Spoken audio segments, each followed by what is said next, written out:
하지 않도록 하여 주십시오. 아멘. 오늘 이것이 아굴의 기도입니다. 아주 지혜로운 기도고요. 아굴은 솔로몬 시대에 놀라운 지혜자의 한 사람입니다. 저는 믿음과 지혜와 기도는 같이 가는 거라고 봅니다. 지혜가 잘하면 기도의 내용도 달라지죠. 근데 오늘 아굴이 어마어마한 것을 깨달았어요. 엄청난 걸 깨닫고 하나님 앞에 감사하면서 이 두 가지 기도를 이제 드립니다. 두 가지 기도는 이제 7절, 8절, 9절 이 중심으로 이제 얘기를 할 텐데요. 많은 부분 그 주석들을 보면 이 아굴이 누구인지 정확히 알지는 못해요. 그런데 이제 오늘 이 아굴이 깨달은 것이 마치 욥의 고백과 같습니다. 욥기가 41장까지 있는데 아마 대부분 초신자들이 욥기를 시도했다가 너무 복잡한 구성이 돼가지고 어려워서 욥기를 도전을 못하는 분들도 많이 있는데 욥기의 핵심은 이제 38장부터 41장까지 마지막입니다. 욥이 너무나도 많은 고난을 겪고, 그런데 욥이 무슨 죄를 지어서 고난을 받는 건 없어요. 고난은 두 종류로 옵니다. 죄를 지을 때 하나님께서 징계를 주셔서 주시는 고난이 있고, 죄가 없는데도 하나님께서 그를 단단하게 하시려고 큰 의도를 가지고 주시는 고난이 있습니다. 그러니까 욥은 이제 두 번째 고난, 죄가 없는데 하나님께서 그를 단단하게 하시려고 주시는 고난이었는데 욥도 그 이유를 몰랐고, 그리고 욥의 친구들은 와가지고 계속해서 네가 이렇게 죄를 지었지 않았으면 이렇게 큰 고난을 당할 리가 있느냐. 하나님은 은과 응보로 하시는 거다. 욥의 친구들은 다 틀렸거든요. 욥은 하나님께서 인정하셨습니다. 너희들 세 사람, 너희 친구들보다 욥은 훨씬 의롭다. 그래서 욥을 하나님이 두둔하셨는데, 그런데 왜 이런 고난이 왔는지를 깨닫지를 못해가지고 욥이 막 자기 생일을 저주하면서 하나님까지 저주하진 않았어요. 근데 이걸 이해를 못할 거예요. 왜 이렇게 나에게 엄청난 시련이 오는가? 자기가 이게 무슨 죄로 인한 고난인가라고 생각하면서 죄를 그렇게 내 속에 무슨 죄가 있나라고 봤는데 이 정도의 고난을 받을 만한 죄를 지은 기억이 나지 않는 거예요. 사실은 그 죄가 없었어요. 죄로 인한 고난이 아니었습니다. 근데 사람들이 와가지고 친구들이 계속해서 얘기해서 너가 회개해라. 회개하면 하나님께서 이 고난을 없애주시지 않겠느냐. 그래서 우리가 어떤 어려움을 당한 성도들을 찾아갔을 때 함부로 당신 회개하십시오라고 얘기하시면 안 됩니다. 진짜 큰일 나는 겁니다. 어쩌면 하나님 보실 때 그 신방관 그 사람이 죄가 더 많이 있을 수도 있어요. 누가 어려움을 당하면 반드시 이 사람은 죄를 지어서 어려움을 당한다라고 생각하지 마십시오.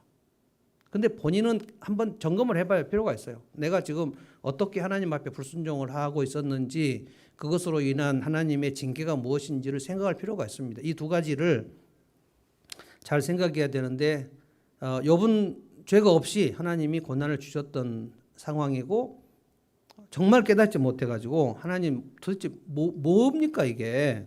왜 이렇게 내가 심각하게 고난을 받습니까? 자식들도 죽고요. 그래 재산 다 잃고요. 그리고 온몸에 피부병이 나가지고 기화증으로 벅벅 긁고 있는데 욥의 아내가 그랬잖아요. 하나님 저주하고 죽어버려라 라고 얘기했습니다. 아무도 없었어요 주변에. 하나님께서 욥기 38장의 마지막에 나타나셔서 얘기하십니다. 욥아, 네가 나 여호와가 하는 일을 아느냐? 네가 내가 창조할 때 세상에 있었냐? 네가 우박 창고를 들어가 봤냐? 겨울 바닷속을 들어가 봤냐? 꽃이 피는 것을 어떻게 아냐? 새끼 사자가 어떻게 아기를 새끼를 낳는지를 네가 본 적이 있냐? 깊은 바닷속에 들어가 본 적이 있냐? 그러면서 하나님께서 하시는 일이 우리 인간이 다 헤아릴 수 없다는 사실을 막 얘기하는데 그때 욥이 깨달아요. 아, 내가 이해할 수 없는 일들이 얼마든지 있구나. 여러분, 내게 온 고난을 내가 다 이해할 수 있다고 생각하지 마십시오. 그래서 욥이 깨닫고 창조주 하나님 앞에 엎드려서 자기의 그 미숙한 것을 회개해요. 하나님, 저는 짐승같이 정말 하나님께 하시는 일을 몰라가지고 내가 하나님이 하시는 일을 내가 다 이해할 수 있을 거라고 생각했습니다. 이것을 회개합니다. 오늘 이 아굴이 깨달은 것은 거의 욥이 자기 평생 동안 고난받고 깨달은 수준에 해당되는 깨달음이에요. 이게 이제 그래서 4절 한 절이 그 욥기 38장부터 41장까지 요약판입니다. 엄청난 깨달음이 왔다는 거예요. 어떤 주석은 이렇게 얘기했어요. 마치 이 아굴의 깨달음은 사도 바울이 셋째 하늘에 올라가서 하나님의 그 보좌를 직접 눈에 보고 온 경험과 똑같다. 사도 바울이 이 얘기를 내가 셋째 하늘에 올라가서 하나님 본 적이 있다라고 말했는데 그 내용이 뭔지를 얘기 안 했거든요. 요즘에 뭐 내가 본 천국, 뭐 천국에 갔더니 뭐 예수님이 키가 185더라 뭐 이런 소리도 하고 뭐 금발머리고 뭐 천국에 갔다 온 얘기가 엄청 많은데 사도 바울이 천국에 갔다 온 얘기를 성경에 안 했어요. 근데 깨달음이 왔어요. 구약의 참 선지자들은 하나님의 그 어전 회의에 참석해서 그 상황을 봅니다. 이게 선견자거든요. 하나님 어떻게 일하시는가를 하나님이 눈을 열어주시면 한번 보는 경우가 있어요. 오늘 아굴이 이걸 깨닫고 우리에게 이 중요한 기도를 엄청난 지혜를 가지고 인생 전체에 걸쳐서 해야 되는 지혜를 말한 겁니다. 살아가면서 어떻게 하나님께서 깨닫게 하시는 그 지점에 딱 그 촉발되는 경우가 있어요. 각성이라고 합니다. 각성. 아, 내가 이거를 깨닫지 못했구나. 하나님의 말씀이 팍 깨달아지는 시간들이 있어요. 이거를 이제 헬라어로 카이로스라고 합니다. 카이로스. 여러분이 이제 행복의 삶을 하거나 생숙의 삶을 하거나 이럴 때, 아, 이걸 깨달았습니다. 아, 그거는 이제 성령께서 여러분의 그 내면에 뭔가 자극을 줘서 깨닫게 하는 거거든요. 그래서 팍 찔리면서, 아, 이거구나. 이 계기가 있어야지 여러분의 믿음이 자랍니다. 내 영혼의 상태를 갑자기 보게 되는 경우. 내 내면의 상태를 보게 되는 거. 와, 진짜 뒤죽박죽이네. 그 사람의 삶이 뒤죽박죽인데 내면이 가지런히 정리가 됐을 리가 없어요. 자기 내면을 보게 되는 경우. 상담을 받거나 또는 말씀을 들을 때 자기 내면이나 영혼의 상태를 딱 보게 되는 경우가 있습니다. 와, 진짜 처참하네. 내 내면이 얼마나 지저분하고 얼마나 뒤죽박죽인지를 깨닫는 시간, 그것이 이제 카이로스의 시간입니다. 그래서 자신의 미숙함에 대하여 자신의 뒤죽박죽한 모습, 지저분한 모습을 보면서 혐오가 일어나요. 와, 이거는 안 되겠다. 내 집이 마치 쓰레기더미 같구나. 이것을 혐오를 하면서 그거를 이제 치우는 과정. 이게 이제 성숙으로 가는 과정이에요. 이게 있는 사람이 있고 평생 없는 사람이 있습니다. 그러니까 카이로스가 여러 번 있어요. 야곱이 눈을 떠서 하나님의 사자들을 보면서 하늘로 올라가는 사닥다리가 있고 하나님께서 그 위에서 말씀하셔요. 그 전까지 야곱은 그런 경험이 한 번도 없었습니다. 하나님을 만나는 경험이 없었어요. 그래서 야곱이 그때 그날 밤에 하나님의 경험을 하고 여기가 하나님의 집이구나. 여기에 하나님이 사셨구나. 이걸 막 깨닫고 그리고 20년 동안 라반의 집에 갔다가 하나님께서 다시 축복해 주시는 그런 기간. 하나님이 눈을 열어주시는 기간. 이 계기가 있으면 이제 그 사람은 성숙을 향하여 이제 시작을 할 수 있어요. 근데 어떤 사람은 이 계기가 없어요. 저 오늘 나혜진 집사가 얘기했잖아요. 교회를 10몇 년 다녔는데 성령님에 대해서 몰랐다고. 많은 분들이 다른 교회를 다니다가 오신 분들 중에 초신자들, 아주 뭐 성숙한 분들이 오는 경우는 별로 없고, 다른 교회를 다니다가 이 교회에 오셔갖고 설교를 들을 때 공통적으로 하는 말씀이 뭐냐면, 내가 옛날에 하나님은 알았는데 예수님 몰랐다고. 예수님의 대속이 뭔지, 십자가와 부활이 뭔지를 이번에 알았다는 거예요. 교회 10년, 20년 다녔는데 예수님을 몰랐다는 거예요.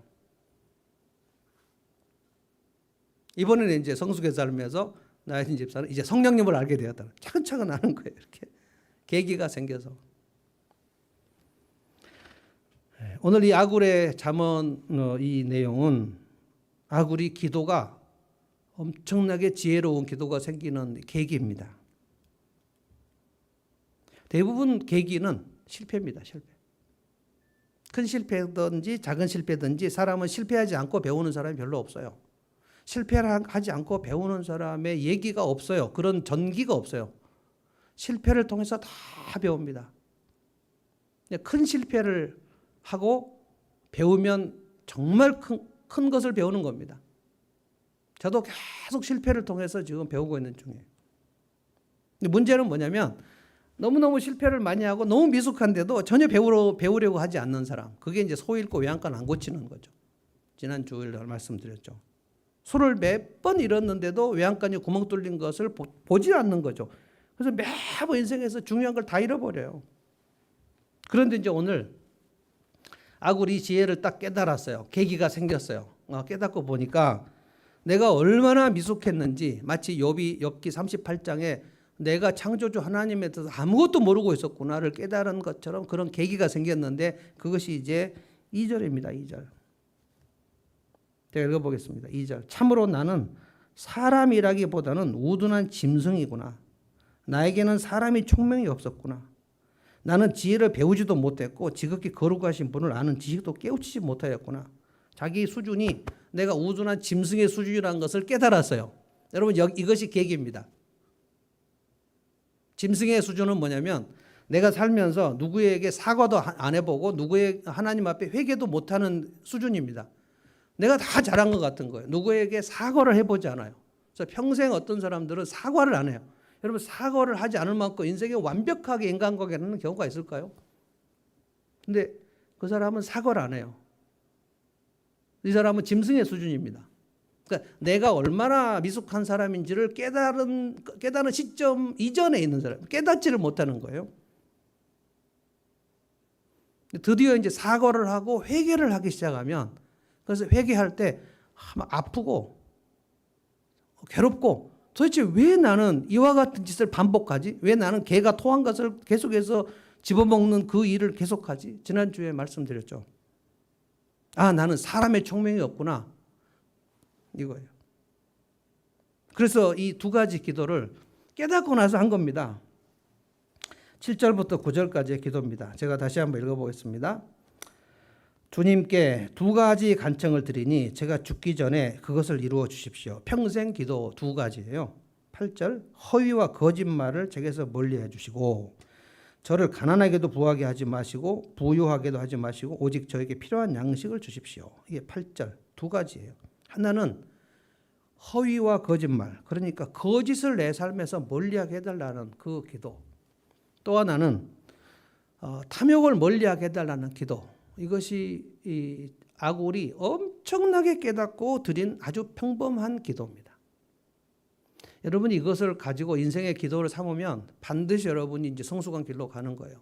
거짓을 멀리하는 기도, 탐욕을 멀리하는 기도. 이것이 마음속에 여러분이 절절하게 나와야지 됩니다. 왜냐하면 우리는 끊임없이 거짓된 사람이고요. 끊임없이 탐욕이 있습니다. 이 두 가지가 하와가 에덴 동산에서 선악과를 따먹은 가장 큰 이유입니다.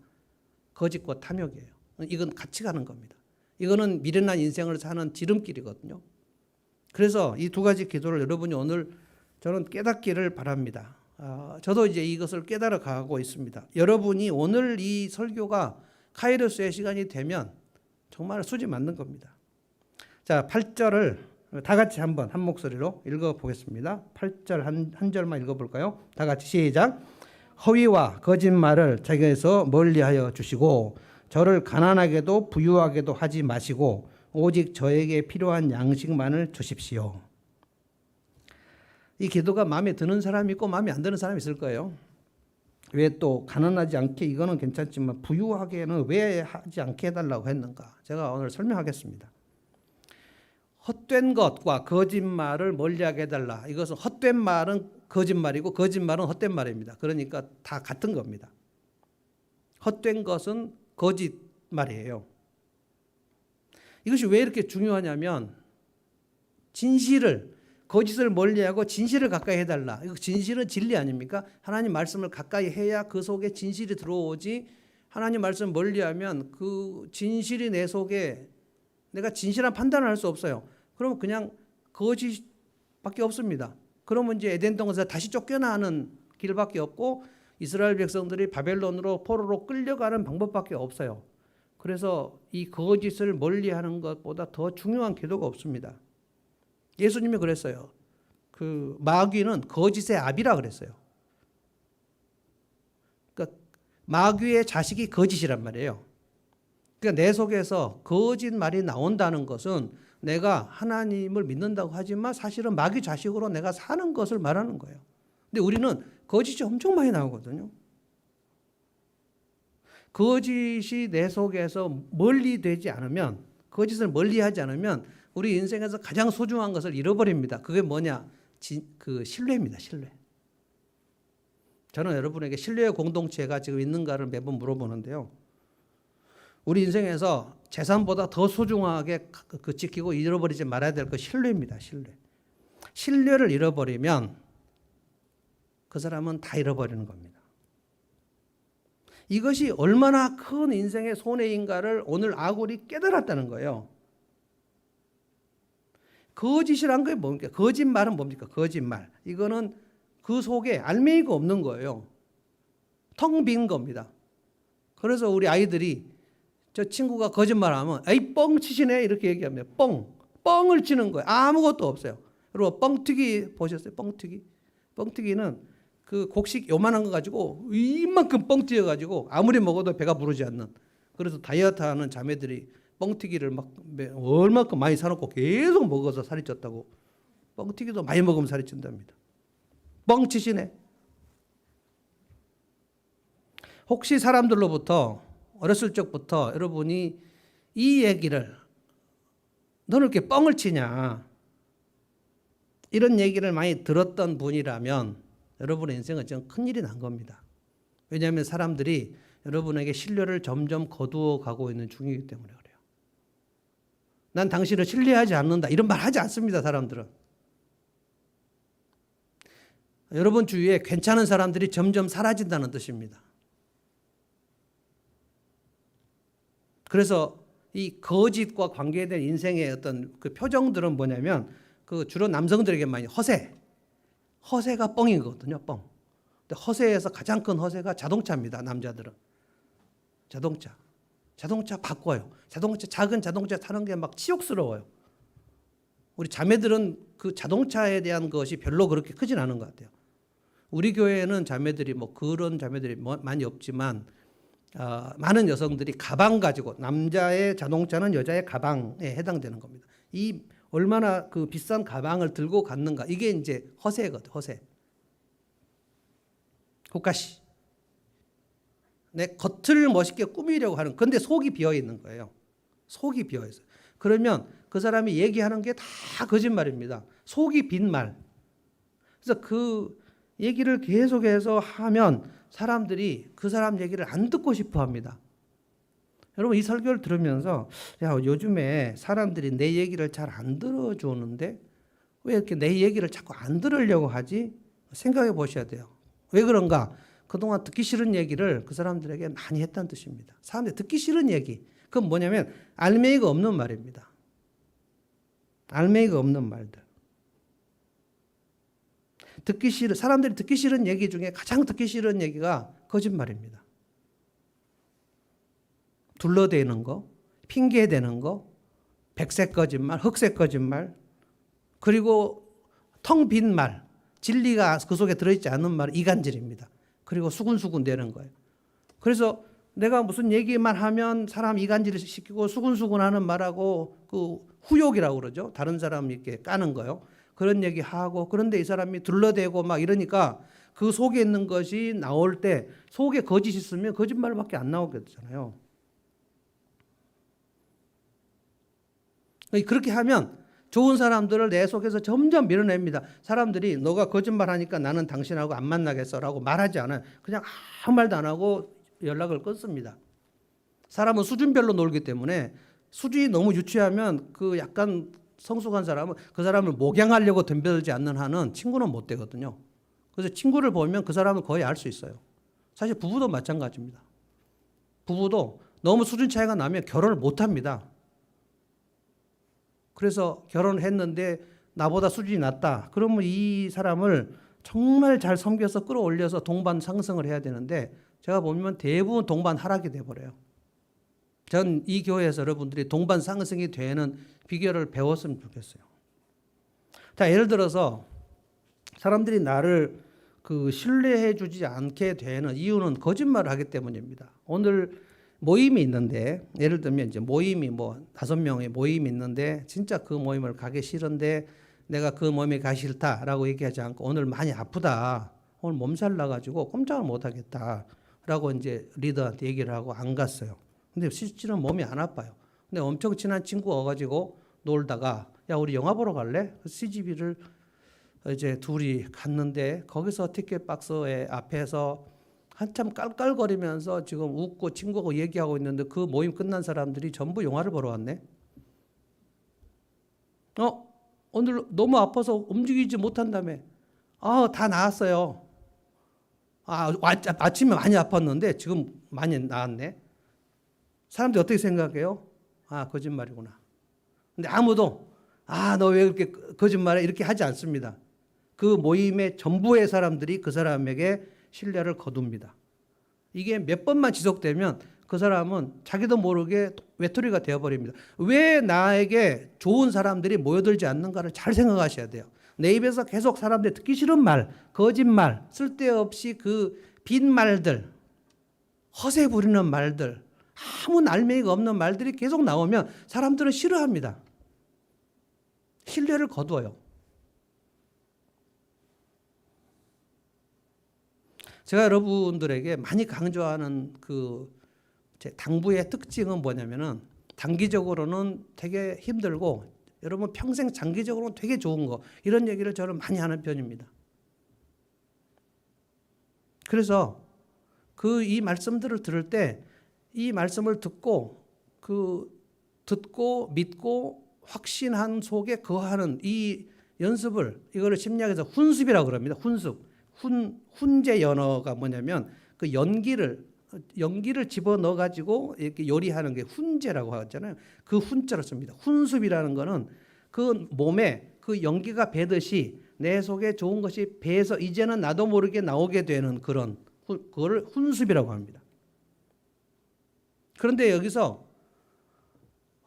미숙한 사람들은 이거는 지금 내가 지금 바쁜데 이거를 꼭 목사님 하라 그러네. 나중에 해. 나중에 하면 되지 뭐. 기회가 많이 있을 거야. 라고 생각하고 이제 안 하죠. 그런데 문제는 뭐냐면 여러분이 시간이 흐르고 나이를 먹는다는 겁니다. 나이를 먹으면 어른이 되잖아요. 어른이 되고 좀 더 나이를 먹으면 어르신이 됩니다. 어르신이 됐는데 그 입에서 계속 쓸데없는 얘기 나온다. 그래서 나이를 먹은 어른들을 젊은이들이 기피하는 겁니다. 여러분이 지금 40대가 됐으면 이제 여러분 굉장히 위험한 시간입니다. 이제 50대고 60이 되면요. 젊은이들이 여러분들을 기피하게 돼요. 지금 30대 여러분들도 곧 있으면 40대고 50대입니다. 저는 제가 60이 됐다는 게 실감나지 않아요. 약간 40 초반 같은 느낌이에요. 지금도. 아마 우리 박 권사님은 더 실감이 안 날 거예요. 제가 권사님 처음 봤을 때 50대 중반이었거든요. 근데 지금 70 중반이 되셨어요.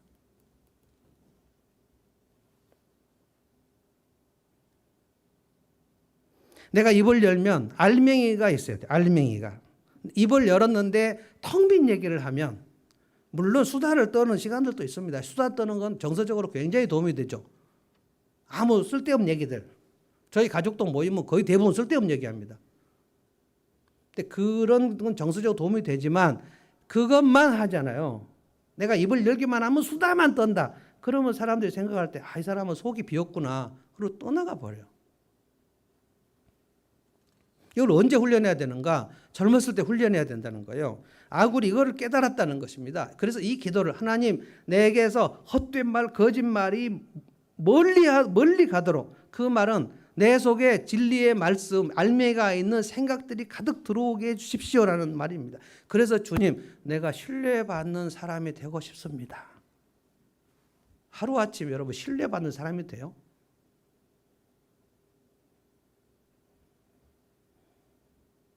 내 인생이 아직 젊을 때 이때부터 내가 연습을 해서 내가 신뢰를 잃어버리는 사람이 되지 않도록 도와주십시오. 이게 아굴의 기도입니다. 엄청 중요합니다.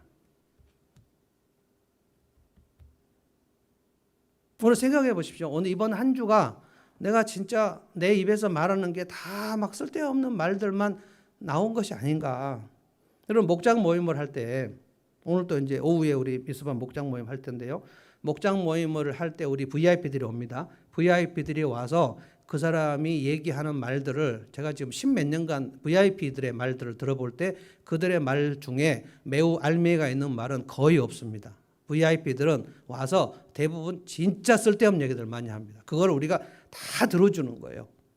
그런데 VIP를 막 지난 사람이 이 VIP의 말을 들어줄 수가 없는 거예요. 저한테 와서 막 항의를 해요. 아니 그 사람 얘기를 언제까지 들어줘야 돼요, 목사님? 제 생각에 바로 직전까지 당신이 그런 소리 하고 있었는데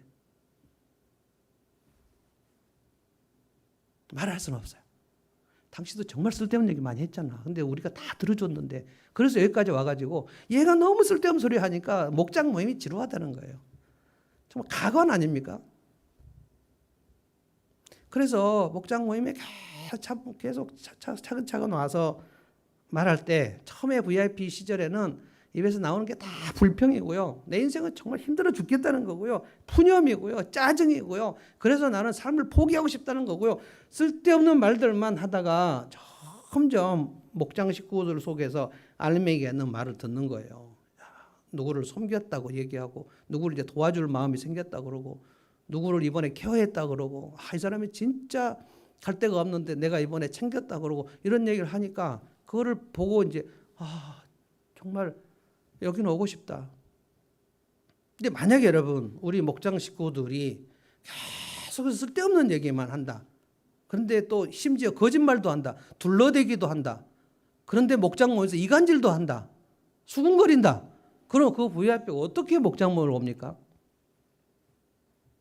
여기는 진짜 못 있을 때구나. 진짜 쓸데없는 말 하는 사람도요. 쓸데없는 말을 알아듣더라고요.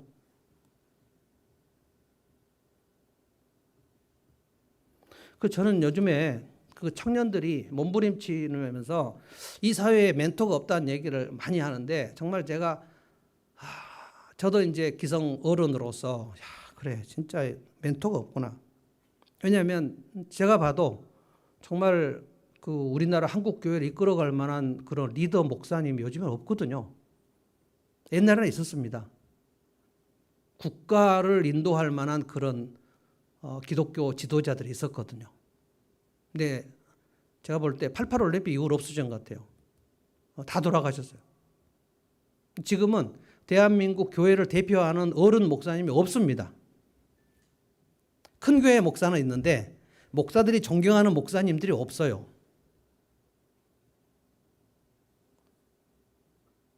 오늘 아까 나 집사가 얘기한 이재철 목사님, 그분이 은퇴하셨는데 그분은 목사들이 존경하는 목사에 해당됩니다. 근데 그분은 이제 산속으로 들어가 버리셨어요. 옥하는 목사님 계셨지만 돌아가셨고요. 제 합신 스승의 박윤선 목사님 이미 돌아가셨고요. 지금 이제 그래도 좀 아주 대형 교회인데 목사를 생각할 때 그래도 저분은 좀 괜찮다. 그런 분이 이제 분당 우리 이찬수 목사님 같은 분. 뭐 한 세 손가락으로 꼽을 정도로 어른이 없는 시대입니다. 그래서 청년들이 이 사회에 멘토가 없단 말이 참 제가 딱하게 생각이 돼요. 근데 교회 안에서도 그래요. 제가 얼마 전에 그 통계, 우리 교회 안에 있는 청년들 통계 제가 말씀드렸는데 교회 안에 청년들이 무슨 생각을 하냐면 교회 안에 있는 어른들 중에 말씀으로 사는 어른들을 거의 본 적이 없다 그랬어요. 정말 비참한 현실입니다. 그래서 청년들이 뭐라고 대부분 답변했냐면 성경 말씀대로 살아서는 이 땅에 성공할 수 없다. 그 통계. 그래서 제가 질문이 성경 말씀대로 살아서 이 땅에서 성공한다고 성경에서 말한 적이 없다. 성경 말씀대로 삶이 이 땅에 성공한다고 어디 성경에서 약속했습니까?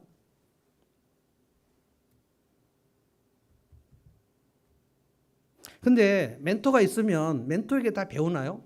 전 그래서 제가 페이스북에 올렸습니다. 세상에 가장 최고의 멘토, 하나님의 아들 예수님이 3년 동안 멘토로 있었는데 제자들은 아주 깡통이었어요. 3년 동안.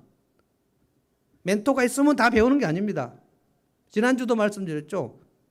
사울 왕 옆에 평생 멘토 사무엘이 있었는데 하나도 안 배웠어요.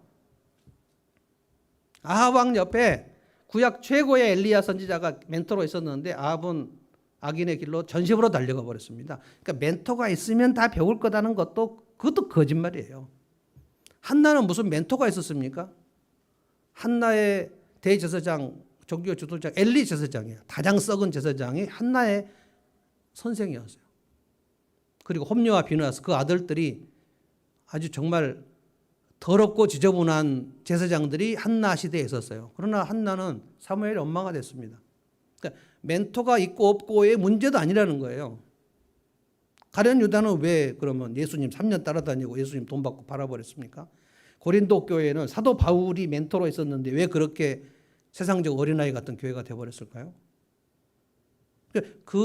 좀 딱하긴 하지만 청년들을 볼 때 나도 60어른으로서 진짜 아우성 치는 게 딱하긴 하지만 정확한 사실은 아니라 말이에요.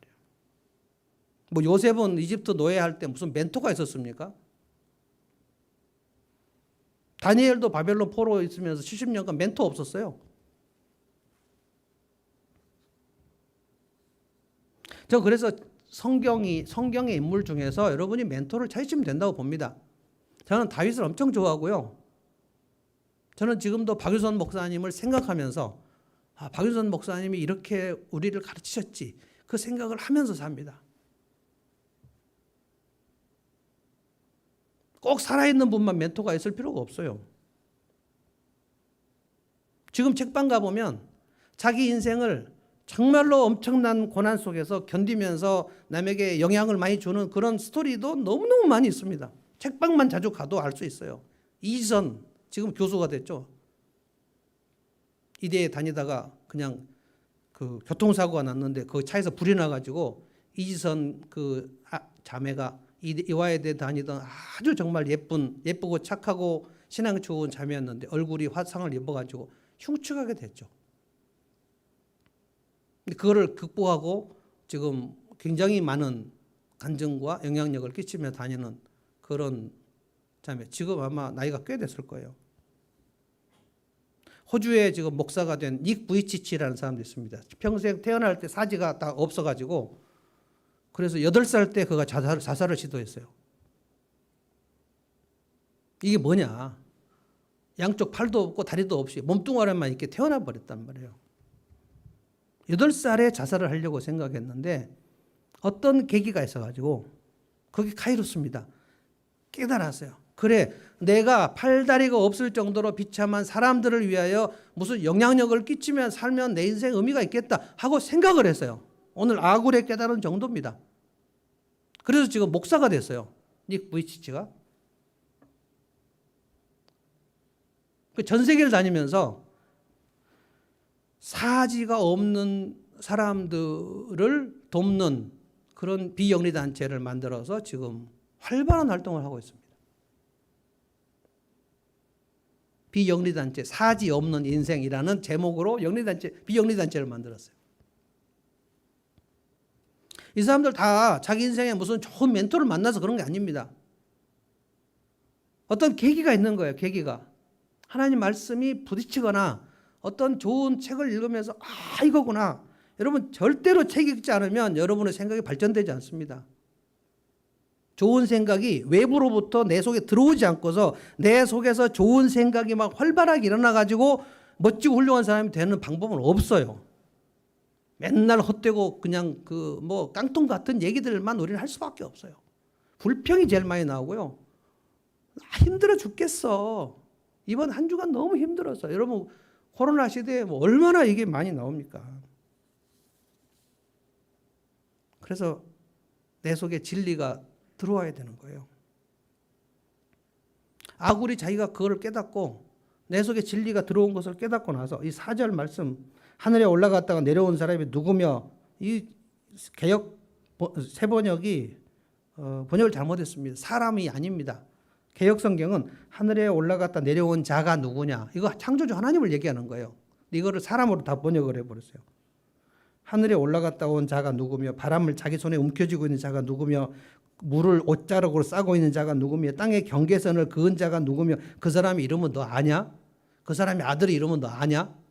이걸 아굴이 그 전에 몰랐었다는 뜻입니다. 근데 이걸 깨닫고 나니까 창조주 하나님을 깨닫고 나니까 나는 사람의 총명이 없었구나. 생각이 없었다는 거예요. 생각이. 사람의 총명이 없으면 짐승 아닙니까? 생각이 없었다는 거예요. 그러면 그 사람이 생각이 없으니까, 지혜로운 생각이 없으니까 그런 개가 토했던 것을 먹는 수준으로 사는 방법밖에 없어요. 늘 되풀이합니다. 속에서는 그냥 헛된 말, 거짓말이 나오는 거죠. 그럼 이번에 오늘부터 이제 그 OT를 할 텐데 여름 미스바라고 작정을 하고 지금 7명인가 들어왔는데 제가 책 2권을 가지고 이분들하고 같이 하나의 결정을 하려고 하는데 제가 책 2권을 책 장사를 할 예정이에요. 하나는 C.S. 루이스의 스크루테이프 편지, 하나는 그 훌러 신학교의 총장이었던 마우 교수의 무례한 기독교. 도대체 왜 기독교는 이렇게 무례한가? 스크루테이프 편지는 아주 흥미로운 책입니다. C.S. 루이스가 쓴 마귀들이 하는 행동, 삼촌 마귀가 조카 마귀에게 쓴 31통의 편지. 그러니까 서두에 보면 이 편지를 내가 어디에서 입수했는지 여러분에 말할 수 없다. 그러니까 성경 읽으면서 마귀들이 우리 인간들에게, 특별히 성도들에게 어떻게 그 공작을 하는지의 전략을 삼촌 마귀가 조카 마귀에게 알려주는 거예요. 이 환자가 성도입니다. 이 환자를 그 주인에게 절대로 못 가게 해야 된다. 그러니까 주님 앞으로 못 가게 하라는 거예요. 그러니까 진리의 말씀이 이 환자에게 절대로 오지 못하게 하는 방법. 제 1편지의 내용이 뭐냐면 이 너의 환자를 생각하지 못하게 해라. 그래서 이 환자가 절대로 진리를 가지고 논증을 하지 못하게 해라. 생각을 못하게 하라는 거예요. 그럼 이게 지금 이 마귀의 전략, 이 삼촌이 조카 워드에게 말해가지고 우리를 담당하고 있는 마귀들이 모두 다 하고 있는 게 뭐냐면 우리가 생각을 못하게 하는 겁니다. 너희 환자에게 반드시 감각적인 것을 추구하도록 하여라. 그리고 절대로 논증하면 안 된다. 논증하면 저 지하에 계신 우리의 대왕께서 노하신다. 성도들은 생각을 하지 못하게 하는 거예요. 이게 맹신, 광신, 외식. 내가 지금 어떻게 신앙생활하고 있는가를 생각을 못하게 하는 거예요. 아, 나는 괜찮겠지. 이게 짐승의 수준인 거예요.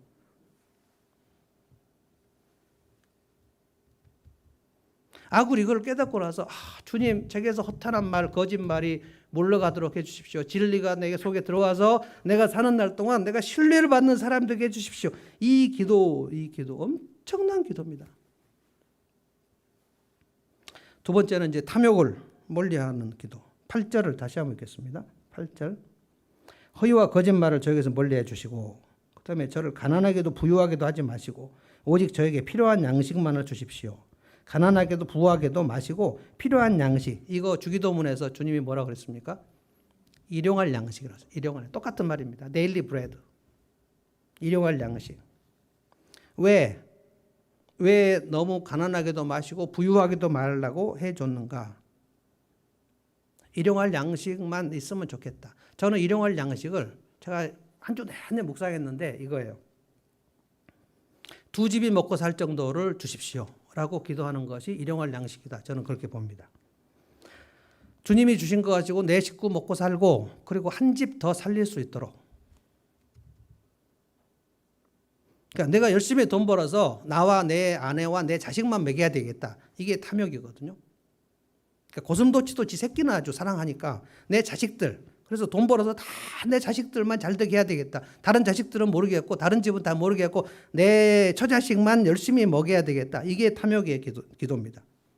이거를 기복신앙이라고 얘기합니다. 하나님 복을 주시면 내가 돈을 많이 벌겠습니다. 그래서 뭐 할래? 그냥 복을 많이 주십시오. 내 자식들만 잘 먹고 살리겠습니다. 그래서 남의 자식이나 이웃 사랑은 관심 없냐? 저는 관심 없습니다. 그냥 나한테만 복을 많이 주세요. 자, 헌금 많이 해드릴까요? 헌금하면 복 주시겠습니까? 복채 수준이죠. 복채. 그 무당한테 가서 그 구슬하려면 비싼 구슬해야지 복이 들어옵니다.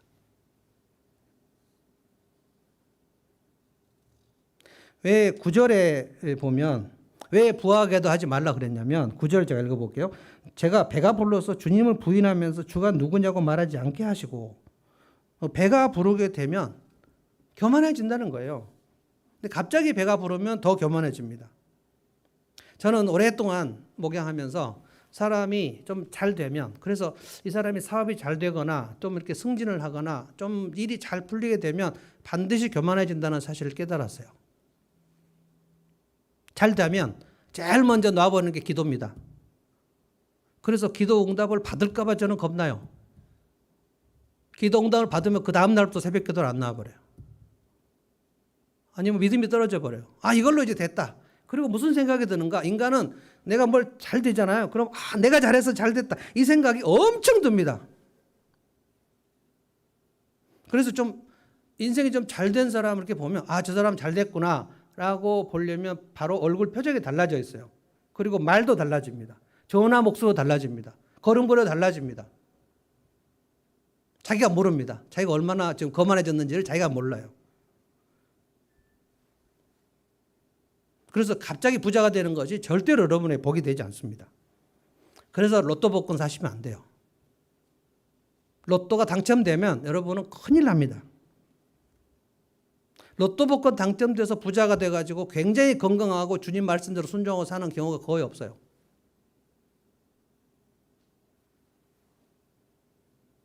비트코인 요즘에 청년들 많이 합니다만 그거 주식 전문가들이 굉장히 위험하다고 얘기합니다. 그건 허가받은 사기꾼들이 잔뜩 모여있는 곳이라고 얘기했습니다. 그래도 비트코인으로 돈을 많이 벌어도 또 문제라니까요. 갑자기 부자가 되면 우리가 이것을 감당할 수가 없어요. 인간이 그렇게 성숙하지 않습니다. 비트코인으로 막 몇십억 번 경우가 있어요. 그럼 그 사람 바로 그 다음날 회사 그만둬 버리면 내가 왜 이딴 짓을 하고 있어? 라는 생각이 들어버려요. 그리고 내 위에 부장님 어제까지 막 나한테 갑질했던 그 부장님 시원찮게 보이고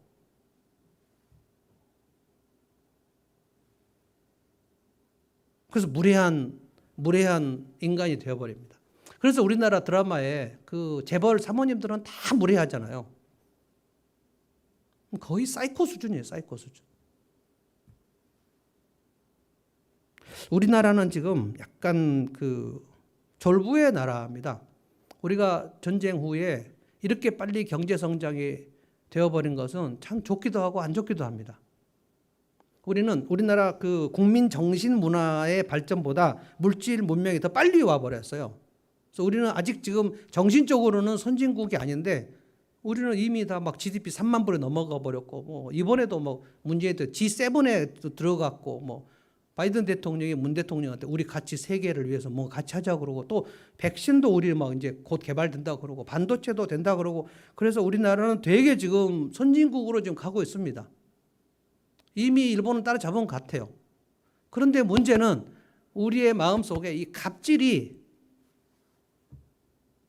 그래서 다른 나라 사람들이 재벌, 갑질 이런 그 고유 명사를 다 이해하게 됐어요. 우리나라는 갑질 문화예요. 갑질 문화. 그래서 졸부 정신이 있는 겁니다. 미국이나 그 영국은 오랫동안 부가 축적될 때 막 50년, 100년 그러면서 점점 부자가 되어서 이 부를 관리하는 정신 문화를 연구했어요. 근데 우리는 60년대부터 90년대까지 초고속 성장을 해버렸습니다. 이걸 한강의 기적이라 그러는 거예요. 그리고 교회도 초고속 성장을 해버렸어요. 세계에서 제일 큰 교회가 10개가 우리나라에 다 있습니다. 그러니까 한국 교회도 너무 무례할 수밖에 없어요. 무례한 기독교가 되어버렸어요. 그래서 아굴이 이걸 기도한 건 엄청난 겁니다. 주님, 제가 너무 갑자기 부자가 되지 않도록 저를 살살 일용할 양식을 주십시오. 그리고 너무 가난해져서 도둑질하지 않게 해주십시오.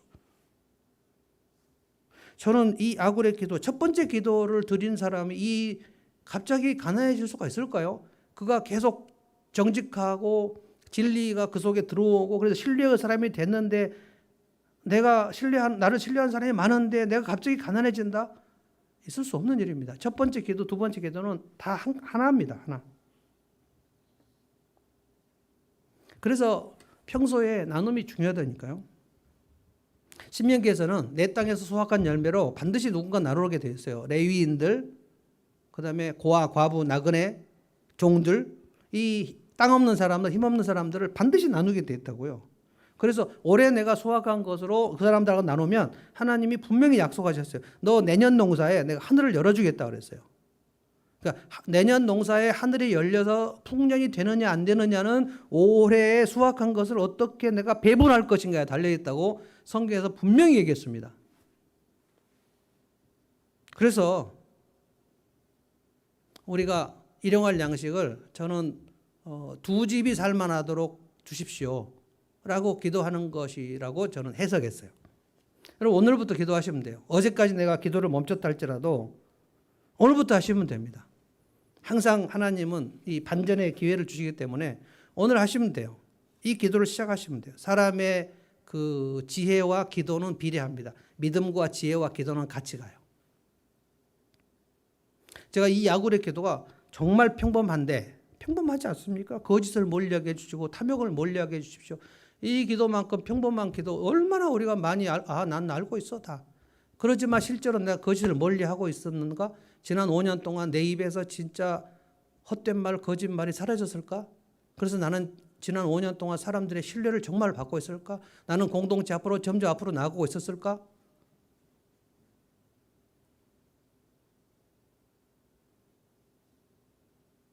기도를 반드시 성경에서 배우셔야 돼요. 성경을 모르고 기도를 많이 하는 거 엄청 위험합니다. 그럼 또 너무 기도를 많이 하면 약간 더 초자연적 것이 보여요. 초자연적 것들이 보이는데 그거는 성경을 모르는데 초자연적인 것이 많이 보이면 그거는 이제 끝난 겁니다. 그건 이단으로 가는 거예요. 내가 이상한 것이 보이기 시작하면 내가 성령으로 충만한 것일 거다. 여러분 착각입니다. 모든 이단은 초자연적 현상이 엄청 많습니다. 이단 교주 중에 신비한 현상이 많지 않은 사람 아무도 없어요. 문선명, 신천지, 하나님의 교회, 이단 교주들은 어마어마한 신비한 능력들이 있습니다. 문선명은 딱 사람 보면 문선명 옛날에 젊었을 때 그 통일교가 우리나라에서 가장 신흥 종교로 할 때 사람을 딱 보면 그 사람의 어린 시절이 다 보여버린다는 거예요. 그럼 벌벌 떨죠 어린 시절이 다 보이고 앞에 장래가 다 보이고 그러면 그것이 성령의 역사인가? 그런 성경의 근거 기절이 없어요.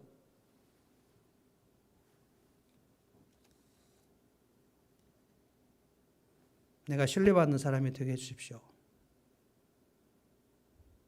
이거는 어떻게 내가 신뢰를 받아야 되겠어. 나를 신뢰해줘 라고 부탁하면 신뢰가 됩니까 또? 내 입에서 뭐가 나오려면 내 속에 뭐가 저장이 돼야 되는 거 아닙니까? 진리가 내 속에 저장이 안 됐는데 어떻게 내 입에서 알맹이가 있는 말이 나오냐고요. 그래서 속에 저장이 많이 안 된 사람은 겉을 많이 꾸밉니다. 뜯어 고치고 성형하고 문신하고 하고 저는 문신을 반대하는 것이 아니라 문신보다 내 속에 있는 것을 더 가꾸면 돼요. 자매들에게 얘기합니다. 화장보다 더 중요한 것은 여러분의 속을 단정하게 하시는 겁니다. 제가 화장을 반대하는 게 아닙니다. 화장을 하는 게 멋있고 예쁘죠. 그런데 속은 텅 비었는데 화장만 짙게 하면 그래서 짙은 화장을 하는 사람들을 보면 좀 큰일 났다. 허세구나.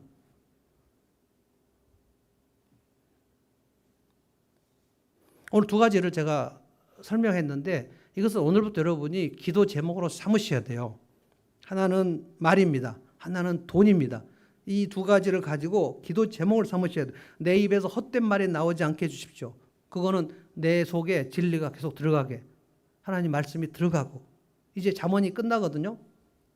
이번 주 수요일 날 조영준 목사님이 잠언 31장 지난 주일 제가 잠언 28장 남성들에게 수요일인가요? 사자처럼 담대하게 제가 아주 좋아하는 성경이 이제 잠언 31장 그거 이제 조영준 목사님이 하는데 끝납니다. 근데 5월, 6월 계속 우리가 잠언을 했는데 여러분 마음속에 지금 몇 개가 얼마나 저장되어 있는가를 돌이켜 보십시오.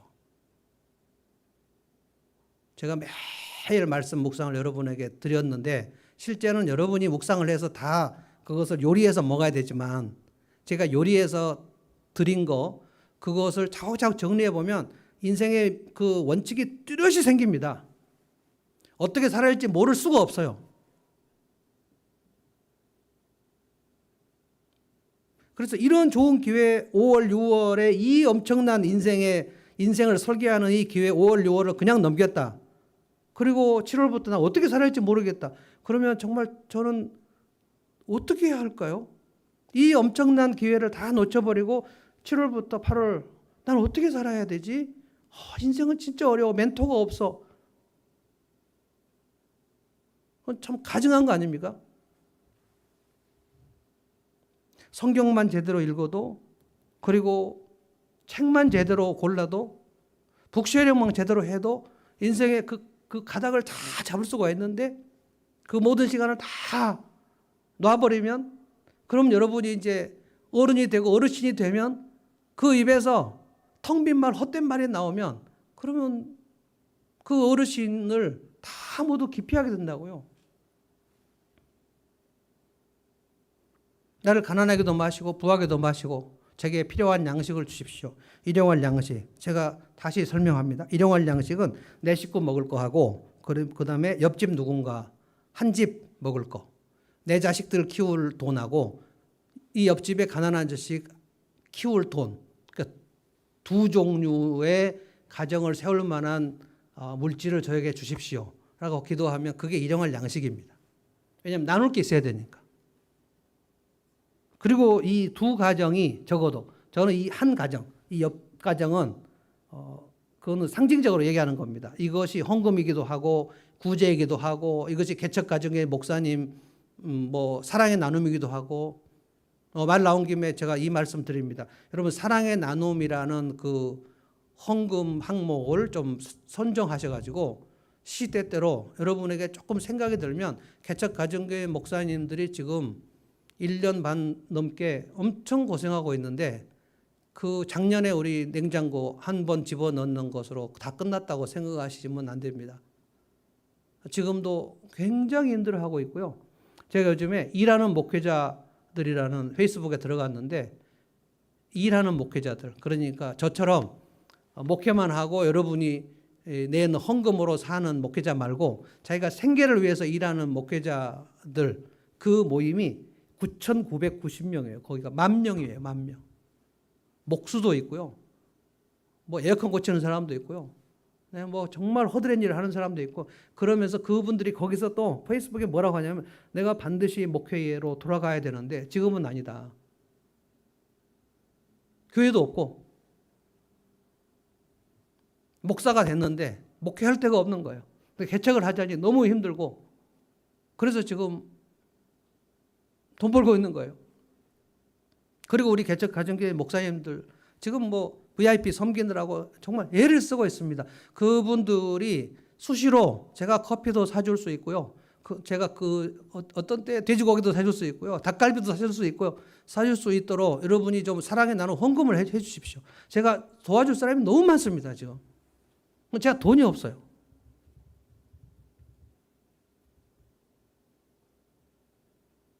나눠야 되거든요. 그거를 하나님께서 보신단 말입니다. 여러분이 나눌 때 하나님께서 얘 하늘을 열어야 줘야지 라고 성경에 약속도 있어요. 약속도 있다고.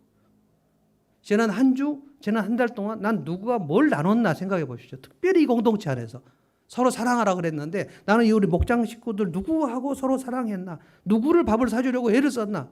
누구를 커피 사주려고 애를 썼나? 누구에게 위로하려고 애를 썼나? 정말 목장에서 그 일을 해보셔야 돼요. 그 명령인데.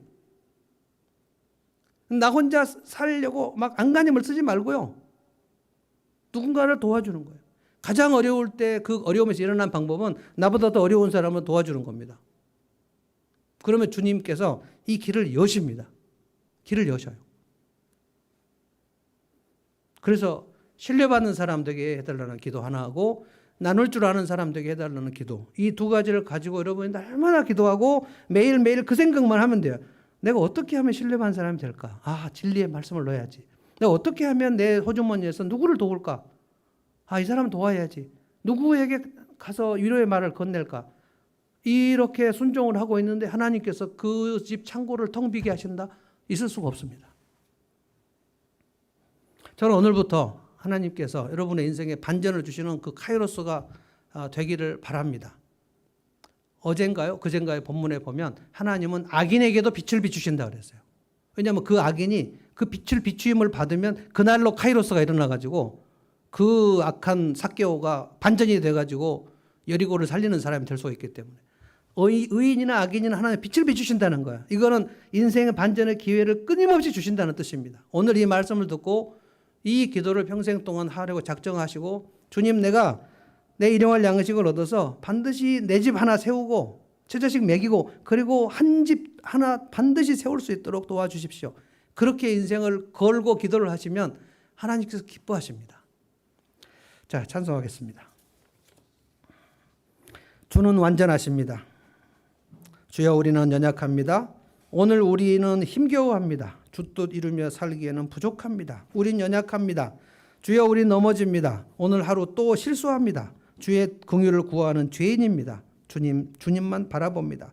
한없는 주님의 은혜 온 세상 위에 넘칩니다.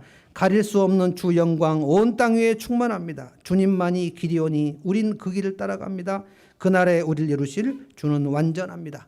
찬송하겠습니다.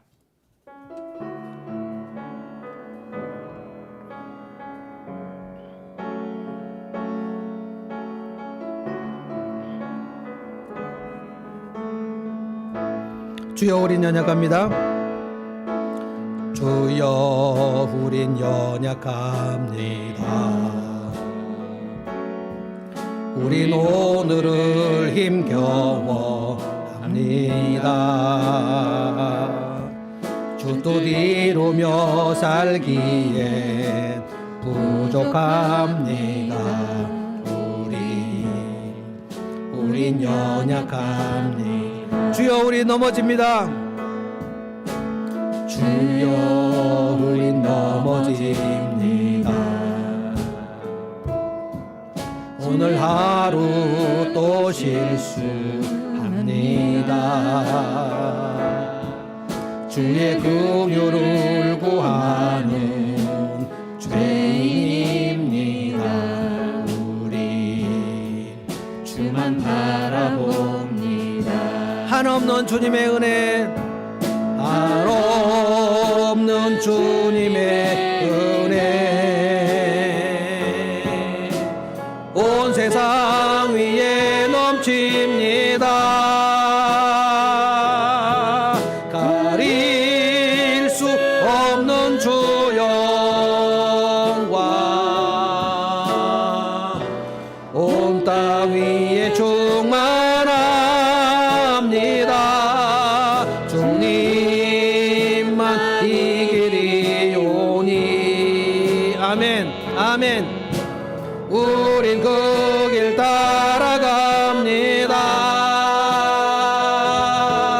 그날에 우릴 이루시 주는 완전합니다.